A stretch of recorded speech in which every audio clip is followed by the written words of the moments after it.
Salam teman, sebahagianya bisa bertemu kembali di Titip Pandang Desain Arsitektur, Pertamanan, dan Patrimoine.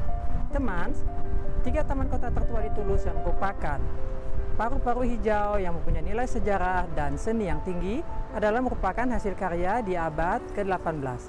Ketiga taman tersebut adalah Grand Rond, Jardin Royal, dan Jardin des Plantes. Ketiga-tiganya sangat menarik untuk dikunjungi dan mempunyai nilai khas yang khusus satu sama lainnya. Lokasi dari ketiganya saling berdekatan, yaitu di sebelah tenggara dari pusat kota Toulouse. Yuk teman, kita kunjungi satu dari ketiganya. À tout de suite.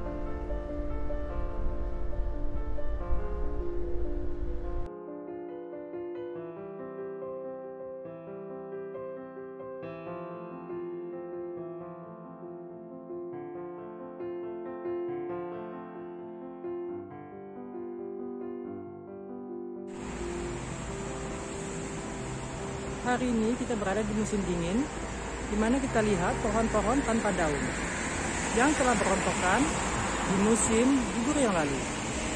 Begitu juga dengan bunga-bunga yang belum tumbuh, menunggu ditanam kembali setelah akhir musim dingin.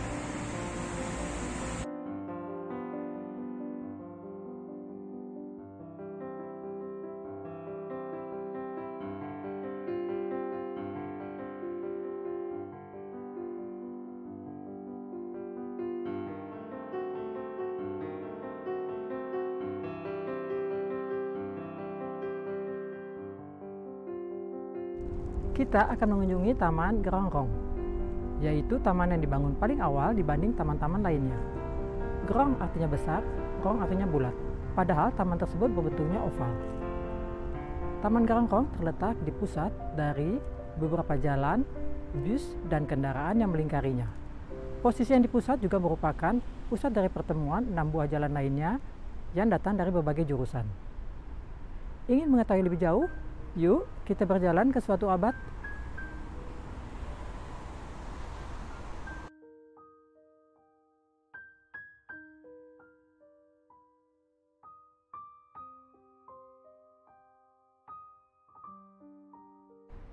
Untuk mengenal sejarahnya, mari kita menuju ke lorong waktu di abad ke-18. Bayangkan, hidup di abad ke-18, kota yang dikelilingi tembok-tembok tinggi yang berfungsi untuk membentengi kota dari serangan luar. Benteng ini merupakan peninggalan dari abad-abad sebelumnya.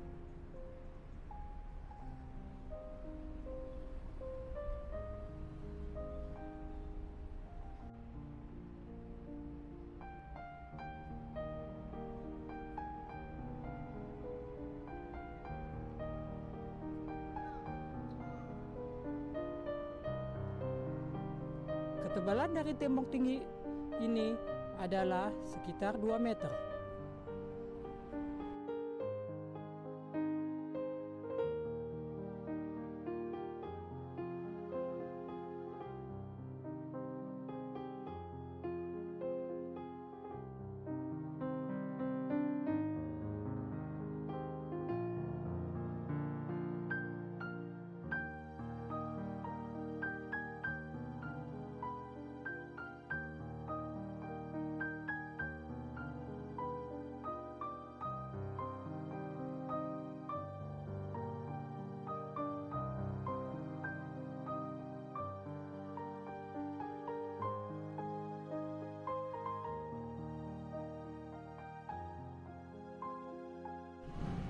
Kita dapat membayangkan tinggal di kota Toulouse, di mana sebagian besar penduduknya tinggal di rumah-rumah berdinding campuran kayu yang dikombinasikan dengan dinding terbuat dari campuran bahan bangunan paling mudah didapat, tanah liat dan serat-serat alami seperti jerami. Ataupun sederetan rumah-rumah berdinding bata merah yang bahannya dari tanah liat yang dicampur dengan kapur atau kalker.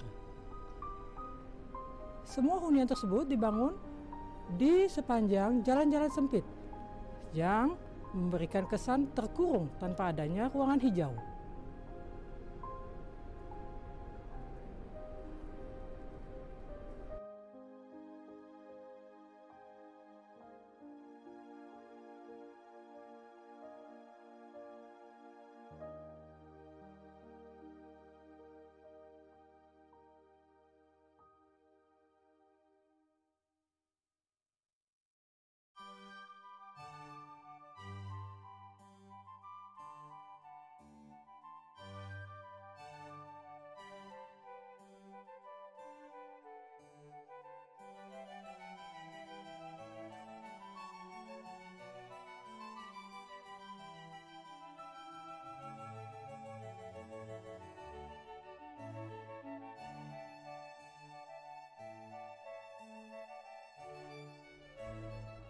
Ruangan-ruangan hijau yang ada pada masa itu, yang berupa kebun buah-buahan dan sayur-sayuran, hanya terdapat di dalam lingkungan bangunan para biara keagamaan yang bentuk bangunannya berorientasi ke dalam.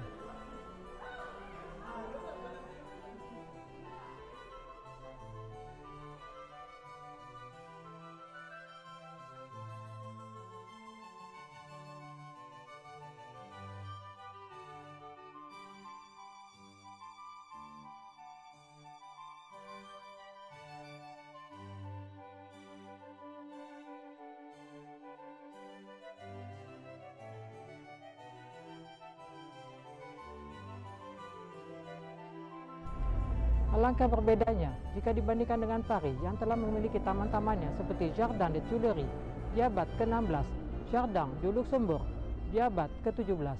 Alangkah terbelakangnya Toulouse. Mengapa hingga abad ke-18 Toulouse masih belum memiliki taman-taman umum atau ruangan hijaunya?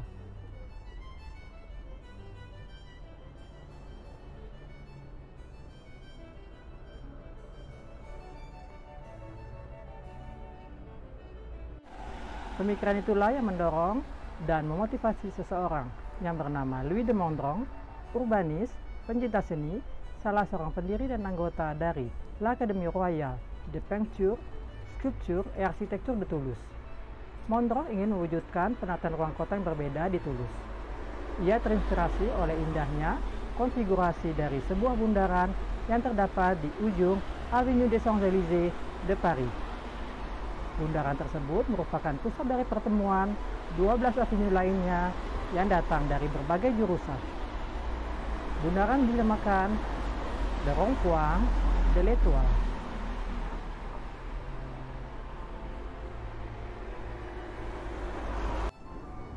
Desain perencanaan dipresentasikan Mondron pada tahun 1750 kepada Capitouls.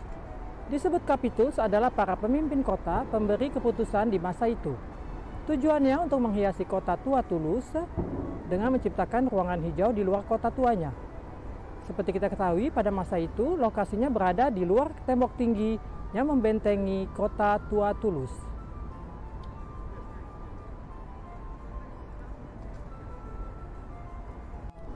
Proposal yang merupakan proyek perencanaan kota inovatif disetujui pada tahun 1791 oleh anggota Capitouls.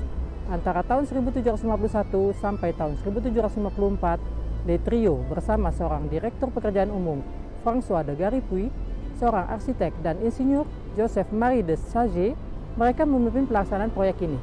Sekitar 3.000 pegawai yang tidak berpengalaman, dewasa, anak-anak, perempuan dan laki-laki bekerja di lapangan.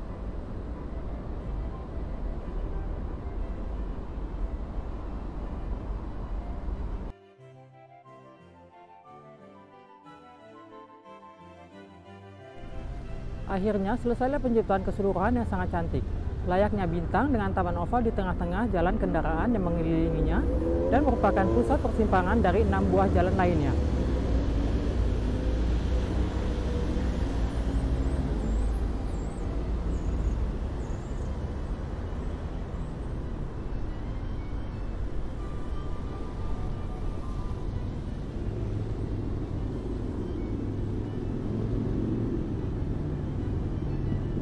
Lebar masing-masing jalan adalah 58 meter.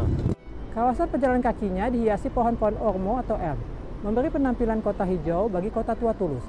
Masing-masing jalan ditata sedemikian rupa menjadi 5 bagian untuk para pengguna yang berbeda. Pada masa itu, satu jalan khusus untuk pengendara kuda dengan kedua sisinya dibatasi oleh 2 jalan berumput yang teduh untuk pejalan kaki. Di kedua sisi terluarnya, jalan beralaskan tatakan blok-blok batu pave untuk kendaraan beroda, sejenis delman, pedati, gerobak, dan lain-lain. Disediakan juga bangku-bangku duduk dari batu karkason untuk para pejalan kaki di antara pepohonan.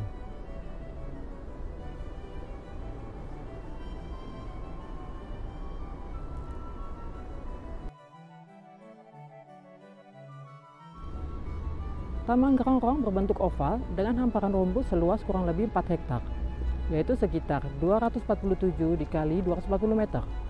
Di tengah-tengahnya terdapat kolam air mancur. Nama lain dari Le Grand-Rond adalah Boulanggrand, nama yang berasal dari bowling green. Pada masa itu, Taman Boulanggrand menjadi tempat berkumpulnya orang-orang Toulouse untuk bermain bowling rumput. menari, bernyanyi, atau sekedar berjalan-jalan,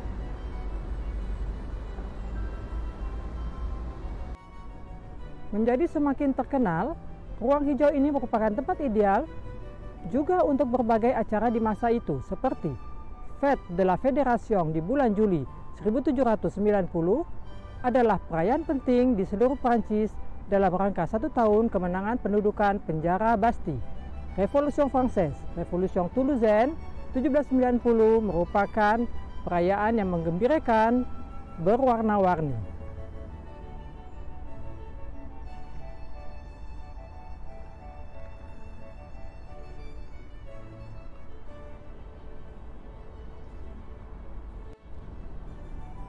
Di sini juga tempat berlangsungnya pertandingan berkuda tahun 1830. Berkat adanya pameran internasional di tahun 1887, didirikanlah panggung musik berbentuk segi 8, yaitu Kios à Musique Octogonal.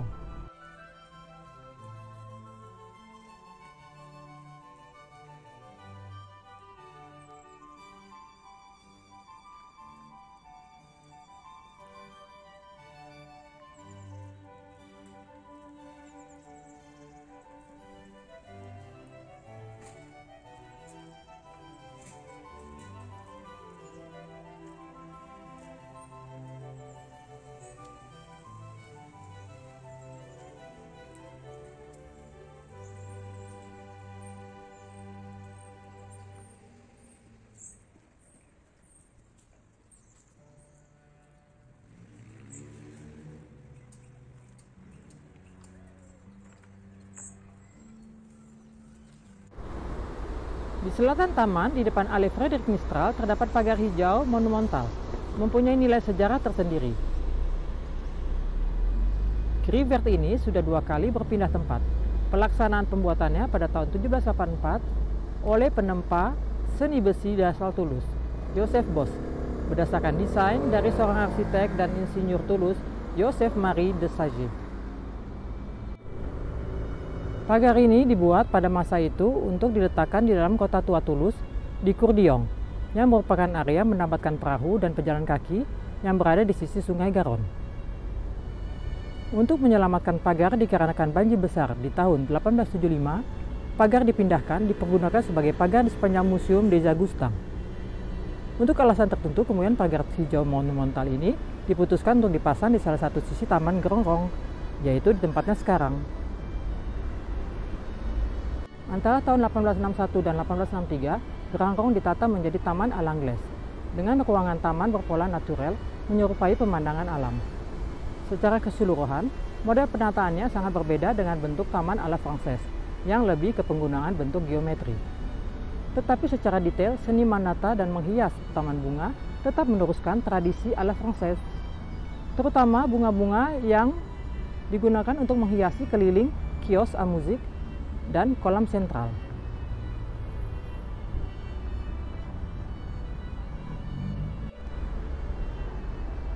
Le Grand Rond tetap mencerminkan seni taman khas di abad ke-19 hingga sekarang. Masih mengikuti tradisi à la parisienne seperti di Paris pada masa itu dengan mengikuti aturan resmi.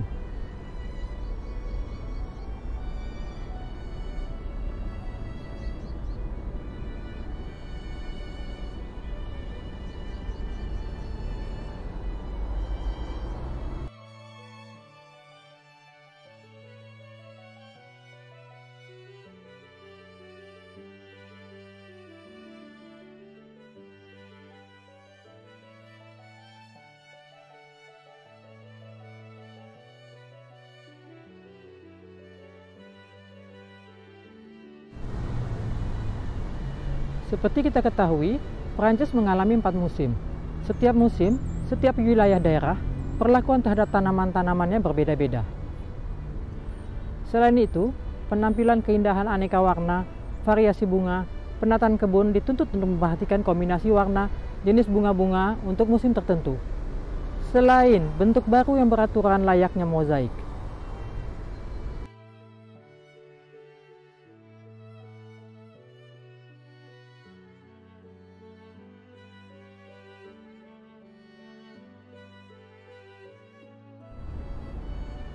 Setiap tahun, para penata tamannya dituntut berkreasi dan merawat taman selama mungkin sebelum datangnya pergantian musim. Seni menata kebun mencerminkan gengsi untuk sebuah kota. Bravo!